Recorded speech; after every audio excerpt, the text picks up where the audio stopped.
We're walking. All right. Cock of the Walk Podcast. Here we go. Today is Friday.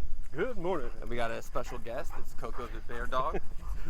Yeah, we normally don't take her along because she's getting old and we go a little bit too fast for our dog. I know it sounds kind of funny. I know, but she seems very, very happy. Yeah. Probably the happiest one of us. Yeah. So get her out, take her along. She'll be tired before we're done. But yeah. So how was your night? That's all right, man. Last night of the week. Okay. So it is Friday. It's your Friday. It's my Friday, yeah. It's your Friday. Got my mind's all set for what's going to happen next week, and thinking through all of the variables, and can only plan so much. Yeah. But what you're talking about is the school, right? A school situation. Oh man. Things are going on with work. I've been talking to you about, all of that. And yeah. Potentially switching off of night shift to go to days, but there's so many variables, odd things that could go wrong. And how long have you been working nights? When I was younger, I used to work nights, but in my early 20s, and it wasn't that big of a deal. I didn't have much family, at that time it was just me and the wife, and no big deal, you're young, you do that. But now, since I moved down here, it's been a little over 2 years. Okay. And if anybody else works night shift, anybody who knows the pains and the trials that you have to go through to work nights. It's just physically demanding, mentally demanding. Mm-hmm. Messes you up. Messes you up in the sense that your not biological clock, just your internal clock is off because it's everything's messed up. Like you go for these walks 7:30. Yeah. And you're right. It's essentially for you. People are like, "Oh, I'm just getting up," or this is right before you're going to bed. This is my end of the night. This is like if regular people living around, this would be like you going for a walk at 11:30 at night before you go to bed at midnight. Before you It's the difference. The sun's up right now. Yeah. And because I don't live that, I don't know that. I know I've been with people that worked a night shift. Yeah. And usually at this time, what I would do is I'd grab the kids and I'd go out into the World YMCA or out into the grocery store. That's your morning. And I would try to give that person as many hours to the house to themselves because you have little kids running around, Oh, sleep time. Yeah. I just give as many uninterrupted sleep hours as possible. Yeah, I got because I can see how that could be very hard. I got blackout curtains, and I got a noise-making fan, or white noise machine, basically. Machine, yeah. And thick doors, and good kids, Kids so that respect sleep has never been an issue. Okay. Especially, if I'm tired, I'll sleep, Yeah. Well, you have good kids that understand. Imagine having a 2 or 3 year old just running screaming, around. Yeah, and it's like shh. So again, and it doesn't even work that way. You just got to get them out of the house. Yeah, that's how. So again, for the most part, nights have been okay. But you just don't feel like a human. You feel like you're a different species, Or is it that battery feeling that I tell you, where you feel like you have to just plug in, do this, go to sleep, wake up, do this? Oh, it's crazy. Well, again, my argument's always been, I work a 10-hour shift. I have a somewhat long commute, and if I go to sleep in a normal, expect to get like 5 or 6 hours of sleep. If I get up at 3 o'clock in the afternoon, and I have to start getting ready for work at 7 p.m. at night, I have 4 hours to myself, for my life, for my children, not just myself. To take care of bills, to go shopping, to do anything that my wife hasn't taken care of. On work days. 4 hours of life. My life is 4 hours. Like, how would you, and then I look at people on days, or other people, and it's like, oh, I get home at 3, and then I go have a meal, and then I go for work out, and then I watched a movie, and I went out to dinner with friends, and then I went home. And the people that work, let's just say, the people that work a schedule, like the first shift, right? Like it just feels like they have perception. They have so much more time. As you were saying that, there's a guy leaving for work right now. Yeah. So he's leaving work 7:30. Let's just say he has a 9 hours worth commute. Okay. So he's gonna be home 5-ish. 5. So he's gonna be home at 5-ish. He gets off. He eats his dinner. Hangs out until 11 o'clock, maybe 12, right? So that's 6-7 hours that he's just, like versus doing. my 4. Then he wakes up in the morning, whatever time he wakes up, and he has a little bit of time, like you did, to have a cup of coffee before he heads out. Okay. Yeah, it's just it's rough. And then if you say, oh, is it the 10-hour shift? It plays into it. Mm-hmm. Oh, you get 3 days off, not on the night shift. Nobody factors in how that works out for a night shift person. So you tell So you tell somebody who works a day shift or even an afternoon shift, oh, I work 4 10-hour shifts. Oh, you get 3 days off. That's great. No, I have children and I have to adjust to a normal schedule on every week. You do every week. And that one day of rest that is today is a day that's lost. You don't. I mean, they're saying today you have a day off. You're like, well, I didn't sleep yet. I have Friday off. I worked until 7 a.m. on Friday. Is that a day off? Yeah, I see. You did not work. Yeah, you worked on Friday. Yeah. You worked until 7 a.m. You worked at least 7 hours then. Oh, I was off on Friday though. Yeah. It's already Friday. You were not. And then this was a mandatory overtime week, so I only have 2 days off. So I worked 5 10-hour shifts. Yeah, I'm getting paid overtime. Yeah, woohoo, great. Yeah. And I've told you, giving my time for money. Yeah, and as I look for employment, and I might be starting a new job that didn't mind the background check, that I cleared the background check for whatever reason, which is I'll count your blessings, right? There you go. Look for a silver lining. I'm realizing one super important thing that I didn't take, like maybe 2, that I didn't really understand while this process was going down. The first one is I do need to start my new life, and I won't be able to lean on my education and other elements that I guess, in a typical divorce setting, you go, all right, well, at least I can go back to being this. No. It's, and in that sense, if you count like the years I spent getting it, how wasted? That's like 16 years of my life gone. Dude. How wasted does that feel? That feels, that's one of the, that's what I said, it kind of hit me yesterday. Gut punch. It literally hit me yesterday, and I was like, so this is what I'm going to be doing and trying to work up the ranks, or this is one option of that. I might find another option, but this is 40 hours of my week will be spent in plus transit time, plus lunch breaks, at that time, because they don't pay for those. We'll be doing this. Didn't go to school for this. This doesn't, this pays half. This doesn't mean because this pays half of what my schooling job may have paid, if not even less, because as you move up in your schooling job, you'll make more too. So I just kind of got that realization. It was like, wow, and I'm working with teenagers, and this is what it'll be. Yeah. And I had 2 things. One, it's like I'm not better than any of these people. I'm not gonna sit here and go, oh, I should be. No, we're all on the same crew. We're all gonna humans. do this. Yeah, we're all humans. It was just my particular situation. I had that feeling of like I may have just lost 16 years of my life because you chose to be married and be a father instead of... because I took that route. Maybe I did that way too early. And because I did that and moved across the country and, got into a situation that by myself I couldn't fund that. I lived outside my means essentially because I was living and building a life with a person who made enough to fund that and be independent that life, and see by that individual self, And see, I try to reflect this on my kids, and I'm not crapping on my life whatsoever. My wife and I are high school sweethearts. Been together since we were 16. There was no independent Shaun. There was no Shaun's going to do this by himself. This was me and her against the world, Sid and Nancy the whole way through, Yeah. And then I'm looking at my daughter, and it always goes back to my kids. And I look at my son too, and I'm like, get independent. Like, be able to take care of yourself. Don't rely on other people. That's one of the most important things that you can teach your kids, to be self-reliant, right? To give your but your I wouldn't trade my experience for anything. It is me and my wife against the world, Yeah, and it's a very strong marriage, is what I like to hope so. Very strong. And I think we've been through some shit, man. If you are 2 independent people who happen to, because the last time I was independent, the last time I was.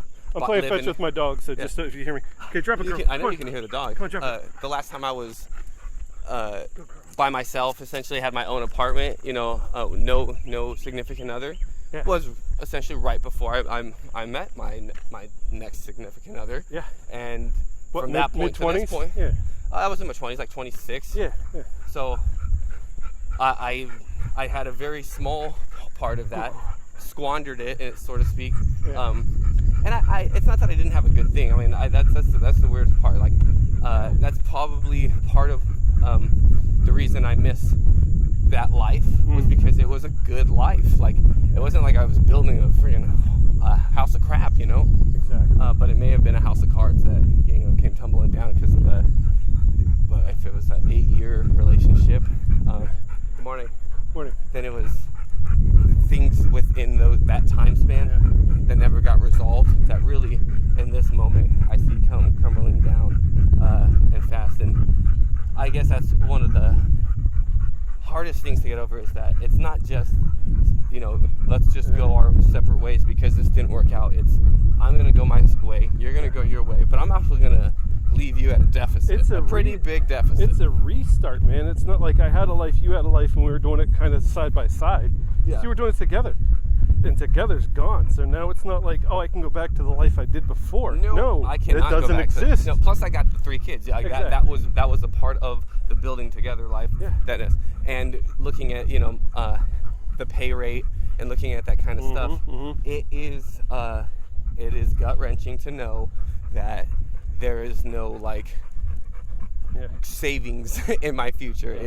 It is work, pay these things. Oh, maybe you get an extra $100 or $200 a month. Save that. Figure out. Good morning. And then next month, maybe that's another $100. And then what? If my car breaks down or I have a big thing, then there goes 8+ months of work or so. You know what I mean? Like, what? Well, and see, I talked to you about this too. The difference between home ownership and renting, right? I owned a home in Pennsylvania, and I rent here. I'd rather rent. Because again, something goes wrong, whose pocket's that coming out of? You know? What about the rent going up and up and up outside of the cost of, you know, like I was talking to somebody outside of a mortgage? Yeah, like 2 years ago, his rent was, how do you saying it was like $500? Yeah. Now it's $800. You're like, what the hell? You know, like. But then you go cost of living. I hope your, you know, employment keeps up with that, which it's never going to. It's never going to happen, and that's what I'm going to be faced with now. I mean, I did. I have my name on a deed of a home. That home's not going to be the home I live in anymore. But what's going to happen? You know, when will I be able to buy a house? Probably not. And so I better get into your mindset where I'd rather rent because I can't buy. Do those assets come into play in part of your divorce? I'm not sure. You know, are you entitled? We'll see. I mean, I'm still trying to figure out the details of those. Are you entitled to any of that house? We'll see. I mean, you know, like I don't know all the details. You have other things to worry about. Do I feel entitled? I mean, that's. I mean, we it's discuss a joint asset, right? We discuss stuff like that, like within the marriage, and it doesn't seem like anything we discuss within the marriage is all going to be going like it's thrown out so that the lawyers can actually discuss what legally should happen. You know? Yeah. So. Morning. And I mean, I think there is a realization, and I think there is actually, on the other side, like somebody knows, he's gonna be broke. Why not? You know, like, haha. And it might be maybe that's what I get for leaving someone feeling taken advantage of. That oh yeah, you wanna do that? I hope you know what it's like to be poor for the rest of your days. Like, and see. Again, you know, what's been on my mind again about the whole night shift is that there's an opportunity to go to days. And it sounds great because, night shift is killing me, this sucks, but then I'm factoring in all these other aspects. And top of my list, absolutely 100% top of my list, is my children in this school situation.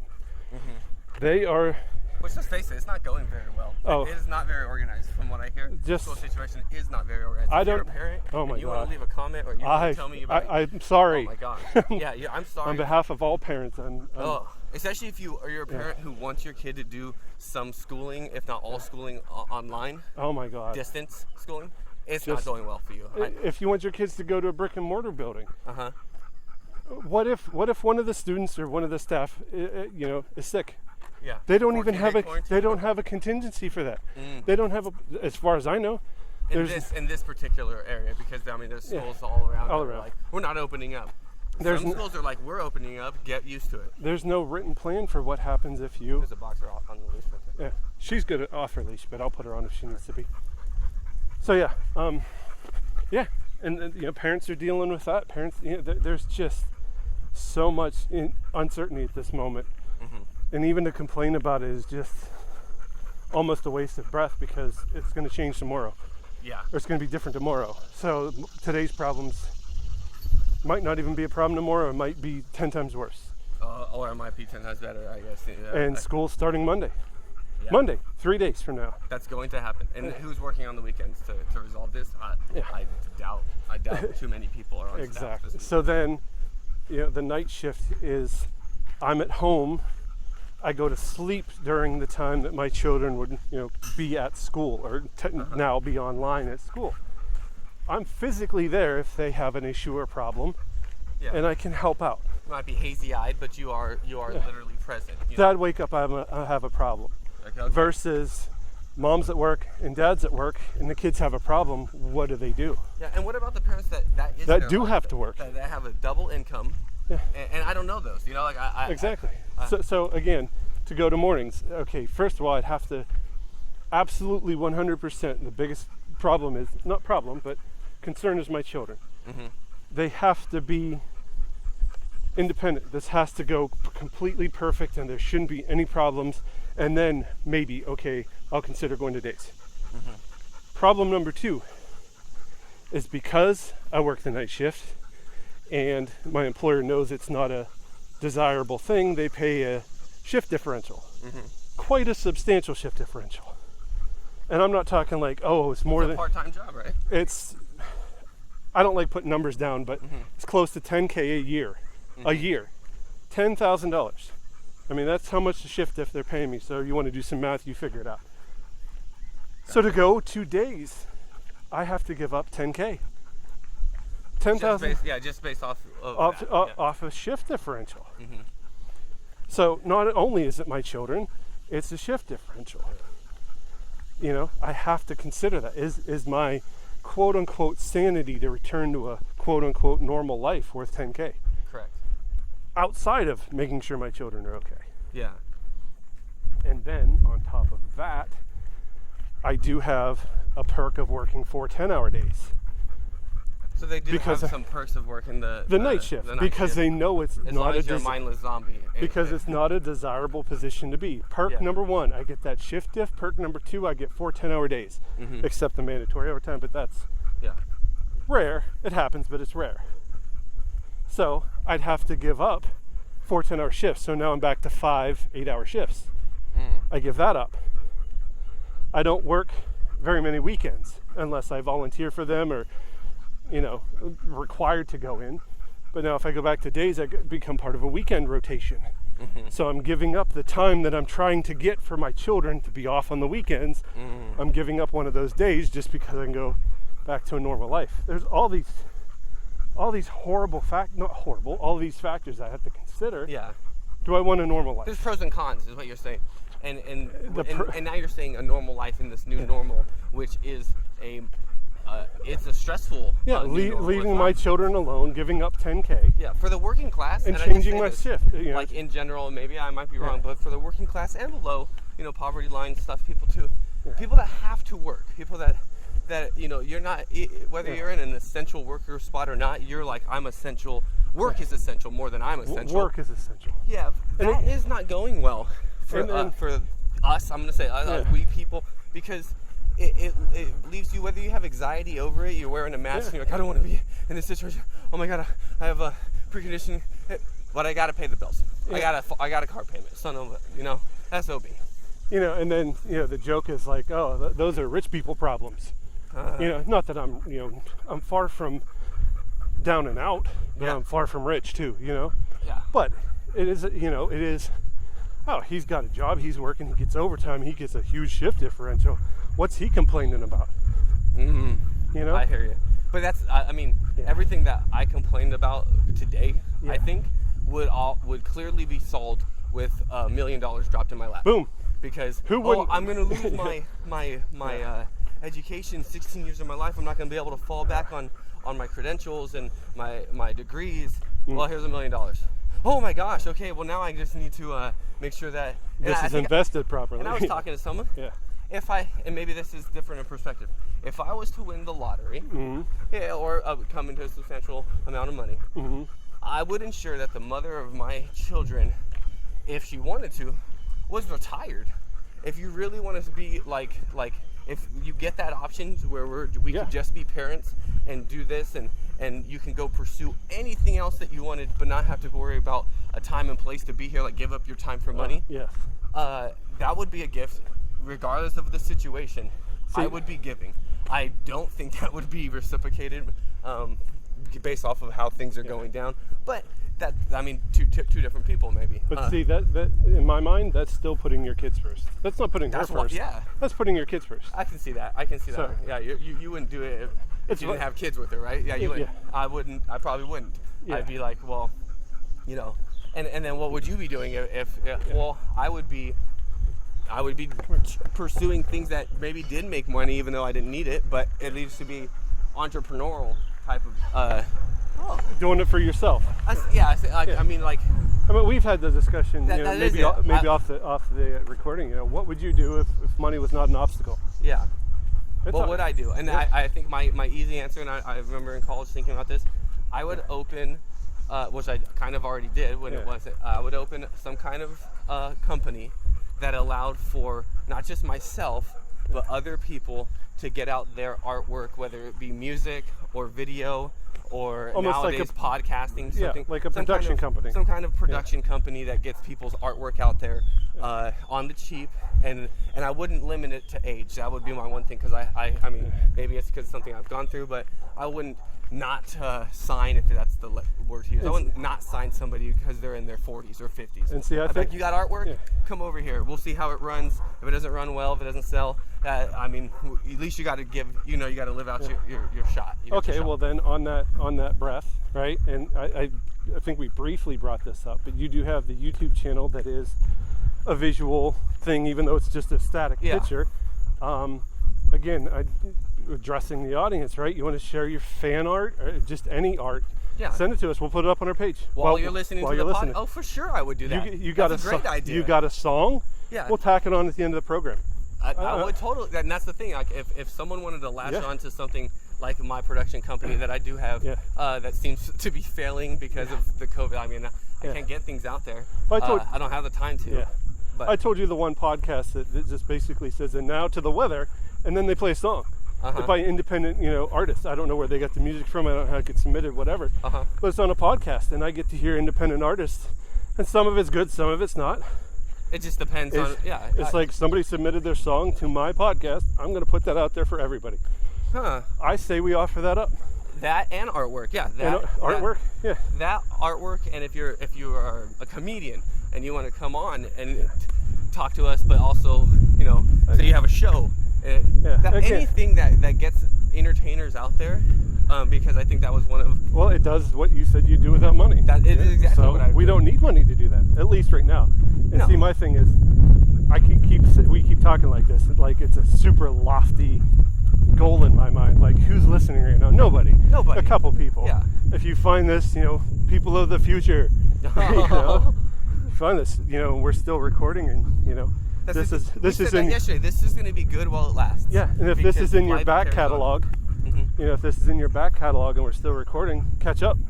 Catch up on it. Catch up, and we'll still help you out. Oh, for sure. Yeah. If this is one of the ones you're like, I don't listen to the first, 10 because they're horrible sound quality. Yeah. Like, well, then you missed the times when we said that we would do this. You should catch up, listen to those ones, so that you go, oh, that's a great idea. Maybe how do I get my art on there? There you go.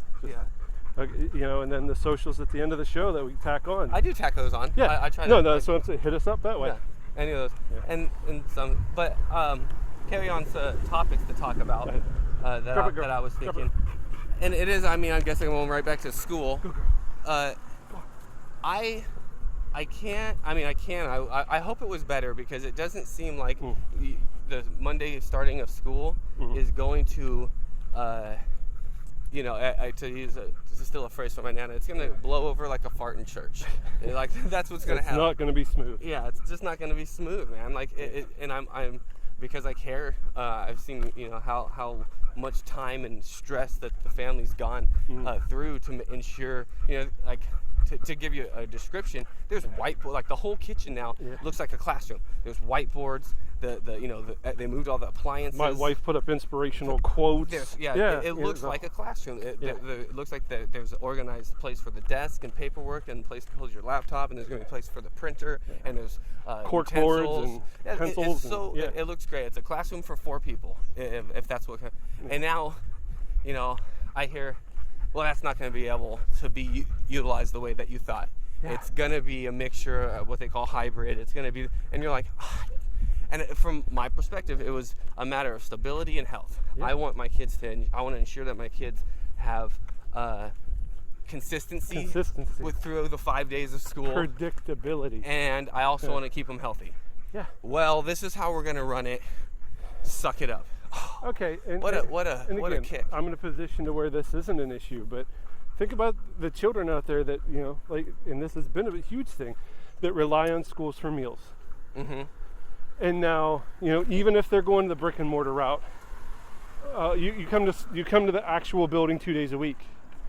Mm-hmm. So now kids that rely on schools for breakfasts and lunch, they're going to have breakfast and lunch 2 days a week. Mm. I mean, how does that fare? And then the states are like, oh, we're still doing state testing so we can get our fund. No, just stop. Does it not sound like this is all for head counts and funding somehow? Head counts and funding. Your children have to be in front of a computer for 6.5 hours a day. Really? 6.5 hours? Because that's what the state requires. That's what we need to get our funding. We can't, and so you have to be logged in for 6.5. Now, if you're telling me that a teacher has office hours on, class time from 2 to 4, and you have to sign in and say, hey, I'm here. Okay, well, we don't have class, but you had to check in. What's my children supposed to do for 2 hours? We're going to find out, because they're going to be in that situation, right? There's a classroom, teacher's here, it's Tuesday, it's 2 o'clock. You have to make sure that you've checked in. Checking in, now what? We don't have a plan. Yeah. And I know people that would tell you, you can't, you should. Oh, it's independent learning time. You should wait to see what it's like before you gripe about it, right? And you try to prepare. Hey man, I thought about that for months. I was like, I didn't feel like the 28th of this month when I went into court was going to be all roses and sunshine, and I was worried about that, and that's why I lost sleep, and I was trying to navigate, trying to get jobs and trying to just be normal and figure it all out. And when it came, it was almost worse than I was griping about. Yeah. And I was like, God, everyone's like, well, you got to just see. And then after that day, they're like, oh, this is bad. Yeah. Oh, of course it's bad. I'm sitting here trying to get my life on track, and someone else is hammering away at ensuring that I'm either stuck in debt or I'm stuck with a stigma, and it's like, I wish you would stop spinning things and just go into the part of this that's about the marriage, and not the part of this that's about the consequences of things. It's like, whatever. Well, and this goes against my pessimism versus realism thing, right? Yeah. The statement of expect the best or expect the worst but hope for the best. Mm-hmm. Is that pessimistic or realistic? Because if you go in expecting that everything's going to be crap and hoping that everything turns out great, you're never going to be let down. Yeah. So I mean, I expect things to be absolutely horrible, and I'm hoping that they're not. The worst, and I'm telling this out, when people say, oh, I've been told 1 year, when you hit rock bottom, there's nowhere to go but up. But every rock bottom, what no one tells you, has another every bottom. Single rock bottom is death. Okay, that's the rock bottom of like there's no like you can't not be dead. Yeah. And so you can't get up from that. Yeah. So I think that phrase is just crap, because if rock bottom is death, that's what rock bottom is. Yeah. And people are like, you well, haven't when you hit hit rock bottom, there's only nowhere to. So when you die, there's nowhere to go but up. Insane. Now if the thing is you're down and out, you can go farther. Like you can go further down. And I say this in the literal terms. I can lose a limb. Like literally. So I'm here right now, and I can get hit by a car, and they got to take off an arm and a leg or something, you know, or I come down with a disease. It can get worse. So that's why I say you can always drop. You can always drop. I'm sitting here thinking, okay, for my life to have bottomed out, yes, I got to re-educate myself somehow, or retrain myself, or get into the working force. And it might not be what I wanted, but you know what? That's just, you got to get what you can get. And while you're doing that, it might take another 16 years to actually get into a position where I'm like, hey, I'm happy with where I'm at and making good money. Yeah. Well, in 16 years, I'll be 50. You know, like, so it's like, well, that sucks, because then what do you, maybe never going to retire, you know, work till you die at the desk table or something. And that's that's a reality. And while you're doing that, you might have a stroke. You might fly in a plane and it goes down. Like, you might die in a car accident. There's still random. Yeah, there's still random stuff that's going to happen along the way. Yeah. Or you want to go? You want to go one more round? Sure. We're here. Yeah, do we already do 2 or 3? I think we did 2. This will be 3. Yeah. We'll go again. You know, if we do 3, that hill's going to be a huffer and puffer. Yeah. But we'll do it. Yeah. At least Coco will be sleeping well all day. Hope she doesn't whine. I feel bad. She's old. She's getting old. Yeah. It's a good dog though. I was thinking that, like, a dog's life sounds pretty good for me right now. Screw being a dog. Imagine being a cat. Oh. Like a dog, right? You got to be let out and you got to be fed. And a cat, right? If they leave you outside by accident, it's like, I'll go catch my meal. I'll go find something. Yeah, I'll go find something to eat. That's funny. I could sleep on the porch. I love my cat. Your cats are pretty legit cats. I haven't lived in a house that had too many cats. Yeah. And when I was a child, I was playing with a friend's cat, like my cousin's cat. And I thought, cats are like dogs. They're nice. You go pet. Like, oh God, this cat just messed me up, dude. Like, I was like, and they're like, oh yeah, that one's grumpy. This is my first experience with cats, and I don't like it. My cats are cool. Yeah, I've always been a cat guy. Your cats are cuddlers. Oh, love them. I feel like you would get rid of the ones that aren't. Like, you're not a cuddler? All right. You become a barn cat for somebody else. The craziest thing my cats do is sit at the door, stare at it like, let me out. Mm-hmm. And then you open the door and they're like, what'd you open the door for? I was just staring at it. Or it's like, let me in. And you open the door and they're like, I'm not going in there. Like, you damn cat. And they're at the door all day long. Cats, they have. And so, again, I mean, the difference, obviously it's an obvious thing. They don't get to communicate the way we are. They're not living life and all these like technologies. They're cats and dogs. Just imagine sleeping for 20 hours a day. Chilling out sounds, like, are you worried about your dog not getting a job? Exactly. And any of your cats that have had litters, are you worried about them not paying their cat support? Like, animals, yeah. But that's just funny jokes, but man. Yeah, there you go. Share pictures of your pets. People love doing that stuff, right? I'll show pictures. Throw them up there. So I've talked about my kids. Yeah. Obviously, I miss my kids. I miss them I woke up today going, I miss my kids. But I miss my dogs, man. Yeah. I have 2 wonderful boxer dogs. I used to get on a skateboard and they'd pull me and they'd have a good time. I trained them. I trained the first one, my first little girl dog, since she was a puppy, to sit, roll over, shake, be a good girl. Like we've had so many good times. She was, and the reason I got a dog, not that I got a female on purpose, but the reason I got a dog was I wanted the responsibility of another life force, another being, it's like something to take care of and be responsible for. I haven't even seen my dog.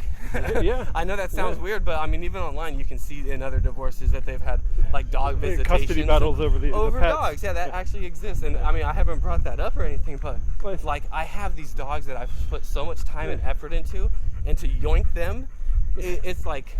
I prefer cats over dogs, and your dogs are cool. I like your dogs. Your dogs are awesome. I haven't. And I don't like dogs all that much. I mean, I got one, but I don't like dogs all that much. And your dogs are cool. Yeah. So I miss them. I would like to see them. That's not something I see. And I feel like, and I don't want to villainize anybody, but I feel like I am being villainized. Like I wouldn't, if I wasn't an asshole. I'll just put it. If I wasn't an asshole, if I treated like my world with more appreciation, then I wouldn't be in this situation. And sometimes I'm coming to. Sometimes there's nothing you can do when 2 people are just at odds in the manner that we were. But I guess what you could do is get super, super mad about that and go, I'd like to tear that person down because for whatever reason. And it can go both ways. I like to try to think, there had to be good times, right? There had to be good times. I mean, that's all I'm thinking about. I think that's what I miss. I don't think, and this fight, and then there's this fight. That's the stuff that, like, that's the worst part about the divorce, is going through a list of the things that you're like, well, that was a mistake. Like, we fought about that. That's because that was not a good, experience. And there's none of the, well, then we had this time at the beach, and then we went here, abroad, and we're hanging out in Italy, and it's like, and we talked last time about seeing the birth of our daughters. Yeah.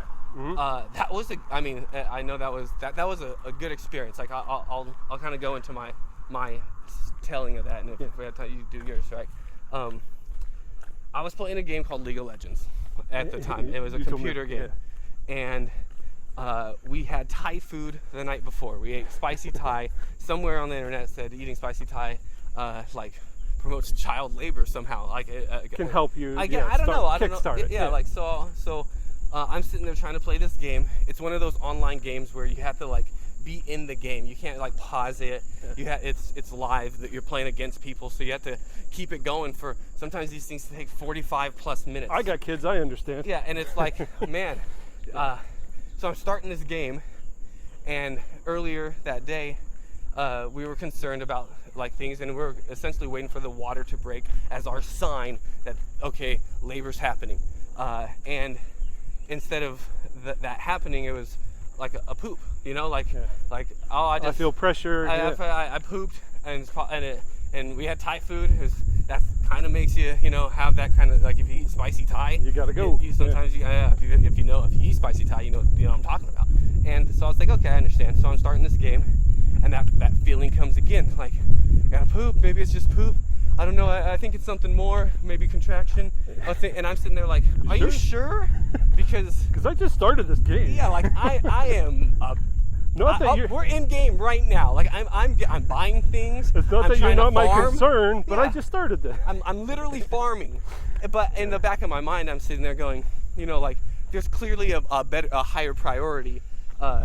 If this was absolute definite, it's happening now, or my water's on the floor, you're F this game. And that is a situation where you could be like, what a dick. But I was totally and that's what ended up happening. I was like, she said, I'm sure. And I went, just whatever, dude, AFK, sorry. Kind of I got to get out. I got way more important things. Yes, I was. But then to ask, are you sure? Yeah. Are you sure? Because it's that dick move, and I was maybe, but I already in my head are you sure was just to ensure that I'm gonna come running downstairs. I had my backpack like they do, I had to sleep the night or do whatever it was. I had it all ready. I had video camera in there. I had everything ready. I just want to know if do I leave and see you poop and then come back up and now I'm already the game's lost, or do I ask you if you're sure? And once I got the answer, we went out the door. Now the trooper that she was, dude, what a badass. She was I'm probably say the number 6 centimeters dilated. So that first poop was the water never broke. It was just and I remember thinking you're such a badass, dude.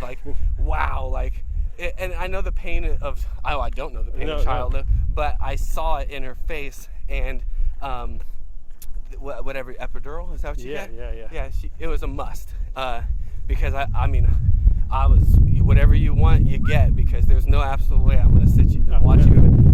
You rarely cry. If you're gonna cry over the pain, something's wrong. Yeah, let's get you whatever you need. Yeah. And you do that, then it was so instant calming, we're better now.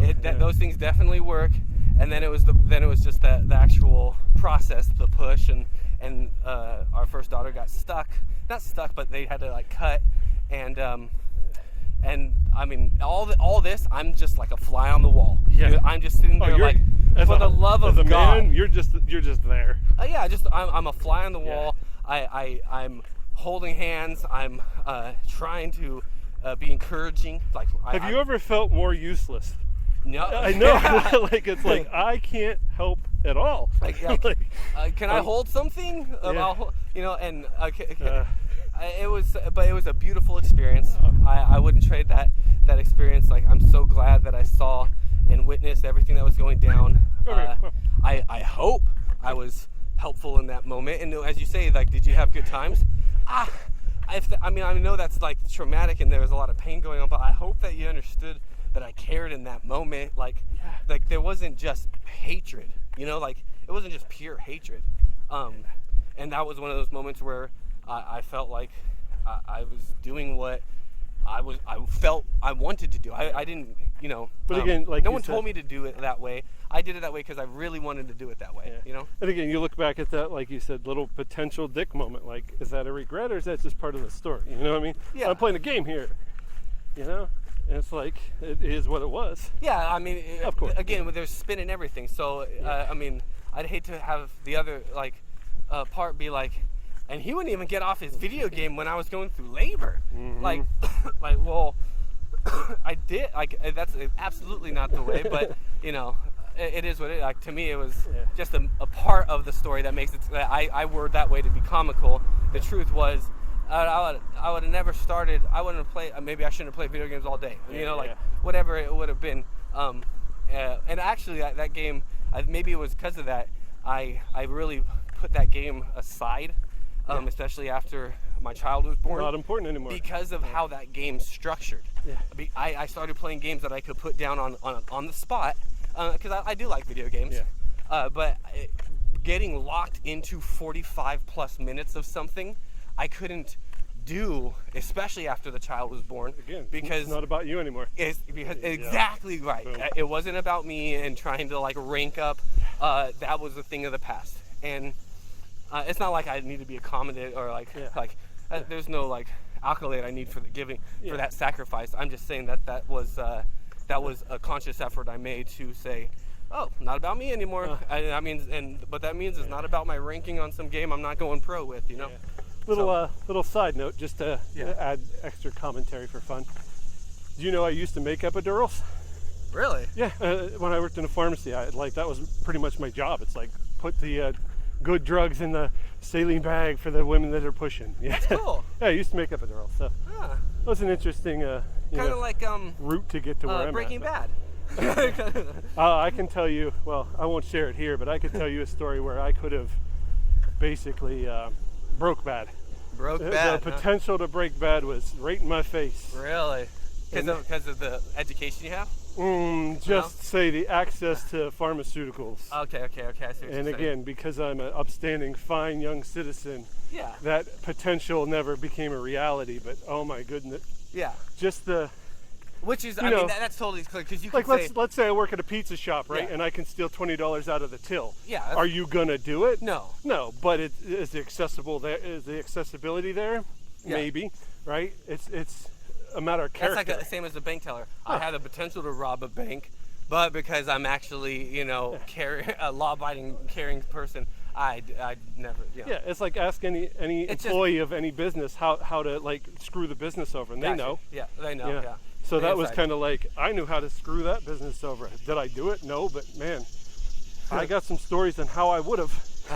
If you want to go to hypotheticals. Here's a hypothetical. Do you have any stories you want to share about your child being born? Any of them? You said you had one about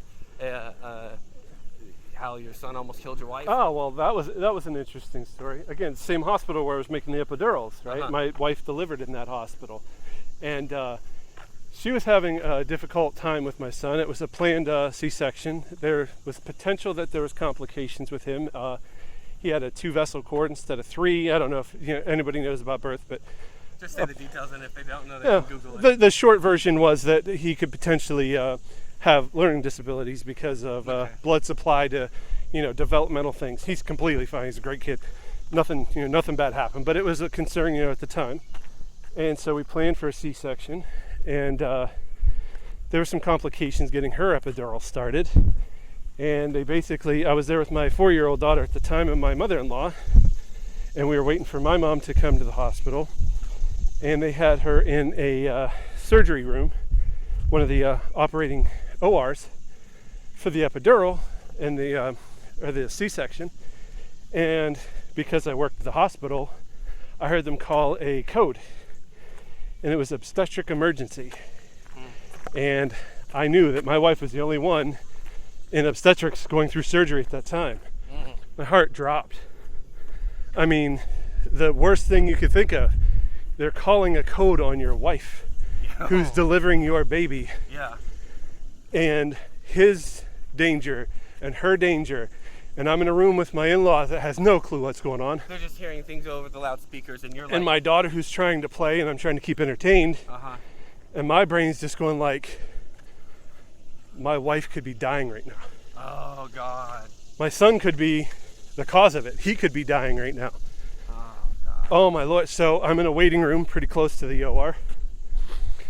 See a gaggle of nurses running. I want to grab one. Yeah, tell me what's going on. Just grab her by the collar and just like, what the fuck's up? What's going on? Help me, help me, help me. So I'm sitting there in a panic, cold sweat, you know, with two people that have no idea what's going on. Heart is in my stomach. Yeah. 2 minutes later, the same gaggle of nurses just start walking out. And I'm like, oh my God, what happened? Yeah. And I grabbed one. I had to grab one. I don't even know who I grabbed. Grabbed a nurse and said, what just happened? What just happened? And they're like, oh, your baby was stuck. I'm like, you did a C-section. Stuck? How is he stuck on a C-section? Anyway, everybody's fine, obviously. But yeah. But that was, at the time, fear. Yeah. At the time, I'm like, what the hell do you mean he was stuck? Apparently, his big old head was heading down the birth canal and got stuck in between my wife's pelvis. Okay. And they cut her open and trying to get the baby, trying to get him out, and they couldn't get him out. Really? And my wife's blood pressure apparently dropped really low, and that's why they called a code, like there's an emergency. Yeah. Obstetric, we got to get this baby out. And apparently it was just a good old tug to pull him out, and everything went back to normal. Sewed my wife up, and I got to see my baby. That's an awesome story, man. But my God, just the my whole... heart dropped as you told it, as if I didn't know the ending. like I'm sitting here like, oh, then is he what okay? happened? Is he all right? No, you know the ending. Yeah, but just okay. But just that whole like code, what? Like imagine getting smacked in the head with a shovel, and just be like, what? Well, you know it's for you. Then you see them running into the room where your wife is, and you're just like, can I see what's going on? Can I be a fly? I mean, you do kind of want to be a fly on the wall, as sad it is, because you want to, you know. And then I'm like, I still had to wait. Is he okay? Is she okay? Other than he came out and they're fine now. Yeah. Again, so it was a matter of... the demeanor of the nurses tell you that something didn't go wrong? Because they're like, okay, high five. Yeah, it's like, we're all right. Yeah, okay. But running in there because a code's a code and you've got to take everything seriously. I mean... Coco is tired. We wore the poor girl out. She is way back there. It's and cute. we're only a quarter of the way home. It's cute though. But okay, yeah. So what I was going to say is hearing that, and not to make everything like, oh, your story's now about me. But man, it's so crazy and baffling the way that... well, you had preemie twins, right? Well, I'm not going to go in that story. But I'm just saying, like, what you're saying is the fear of the unknown and how it strikes a person into panic, because I can relate to that element. Like, I have had moments, not like you're like, where I'm just like, I don't know what's going on, and for some reason what my mind is telling me is I need to be afraid, or I need to be in fear, or I should panic because I'm not sure what's going on, you know. But then, you know, in the same breath, I had my 4-year-old daughter in the room with me. Don't show fear for your kid, you know, like oh, everything's cool. Oh my, you know, it's like, how do I not panic in front of her? And again, my mother-in-law was clueless. She had no idea. And like, I don't even think I told her, my mother-in-law, what happened until after, like, I had my son in my arms. I'm like, you realize what happened back there, right? She said, no. And so in that sense, ignorant is bliss. In that, very, like, a real, like, I had no clue. I was just waiting for the baby to be born. But then it was like, do I be strong for my daughter? You know, do I be strong for my son? Like, when all of this just, you know, when the shit hit the fan, I'm like, every emotion you can think of, not happy, but every emotion that you can think of was like, what the fuck do I do? It sent you into a fight or flight mode, and that's probably why you had to grab a nurse. Not that was your like your element of fight, but it was your element of take action. You know, like fight or flight isn't just those two things, but it was like, do I just sit here and just oh, I'm so scared, or do I actually take an action and go, hey, I need to know what's going on. I really, really need to know what's going on because I'm not in the realm of ignorance is bliss. I'm in the realm of I know something, but I don't know everything, and I'm starting to panic, and I need more information, or I need more calming. Yeah. Oh my goodness, that was a moment. That was a moment. I'm telling you, a moment is a moment. Yeah. Whew. All right, my poor dog. Poor dog's way back there, but she's coming. She'll make it. At least you know. Now you know what, because I've always wondered, like, because before this we would just take her on a walk. Like, why aren't we going on a walk with the dog? Yeah. And now we know that she's like, guys, I can't make it that far. Guys, we have a hill coming up. Yeah. And this is how good she is. She hasn't been on a leash this entire walk. Nope. This entire walk she hasn't been on a leash. And every time you hear us say good morning, that's because one or two people are walking past us, looking at us, and we're looking at back at them. So she doesn't go after other dogs. She doesn't go other people, after other animals, people. nothing. No, she just got a toy in her mouth, and she's as happy as good dog. Tired but happy. Yeah, she's a real good girl. So. Man, I miss my dog. Oh, sorry. No, you can cuddle with mine at home. Okay. Your dog's great. Gotta make sure she doesn't have any bugs on it. So yeah, I'm pretty much out of. You vented your frustrations today. That's what these are for. I'm sure there's like other things, especially for the school. We'll find out because we're not going to do another walk until probably Monday or Tuesday when school's actually full force. You know, like you'll actually know what your kid's first day of new school was like. Exactly. And we'll give that update. Well, I don't go back to work until Tuesday night, so my thought was hopefully Wednesday morning. Okay. But if my kids need me there Wednesday morning, I'm going to be in front of a computer instead of on a walk. Yeah, and that's why we said these are great when they last, because at a time in my life when I was doing these, when we were doing these, I actually realized I really needed these. These are beneficial to me to really organize my thoughts into what a productive action looks like. And I've gotten doing this. I've gotten over the I'm a victim, and I've gotten into the I'm a survivor and I need to keep surviving kind of mentality. Like what happened has happened, and I need to keep working, and that is hard. And I say this for a lot of people that maybe they listen, and like you said, in the future. And I think the most important thing that really is I wanted people to relate to a real life experience, because maybe they think they are alone. Maybe they're truly like, no one gets it. And if they do get it, they don't get it the way I get it. And I even get that. Like I've been there. I thought no one gets it. And if they do get it, they're still not me, so they don't get it the way I get it. And they're not taking it the way I'm taking it. And you won't find a person who's you doing it. You're you. That's a unique thing. But the experience isn't, you're not alone in that. You're not alone in the experience. And if it is becoming a mental health issue in the very severe thing, that's what these prevented. This was a remedy for deep, serious, paralyzing depression. This was a remedy for super crazy anxiety. This really helps relieve that. This and artwork and other stuff, you know? And without going too deep, and not that we're any type of, professional. Yeah. But, suicide awareness, right? So, yeah. If you're thinking about it, if you even say something to somebody cares. Somebody cares. For real. We care. Say something to us if you need to. Exactly. Somebody cares. Don't go at your mental illness alone. That's like, don't go at it alone because you don't think no one understands. And here your sign off. That would be great for your sign off. Exactly, and that's it, man. If you want to go fast, heck, if you don't want to go alone, find somebody. But if you want to go fast, go alone. You want to go far, go together. Thanks a lot, guys. Thanks a lot, Cock of the Walk Podcast. Bye. Hey, this is Brendan from Cock of the Walk Podcast. If you like what you heard, you can support us just by sharing the link. That's the most important thing, is to get the word out. If you want to go beyond that, you can do donations, you can become a member and subscribe, or you can even buy some merch. You can find us at www.halfmoonday.com. We are a Half Moon Day LLC production. You can also reach us directly with comments, questions, or topics you want us to discuss at CockoftheWalkPodcast@gmail.com or CockoftheWalkPodcast@AOL.com. We also have a Facebook, and you can find us on YouTube under the Half Moon Day page. On behalf of myself and Shaun, thank you very much for tuning in. We know there's a lot of podcasts out there, and we appreciate your time. Have a good day.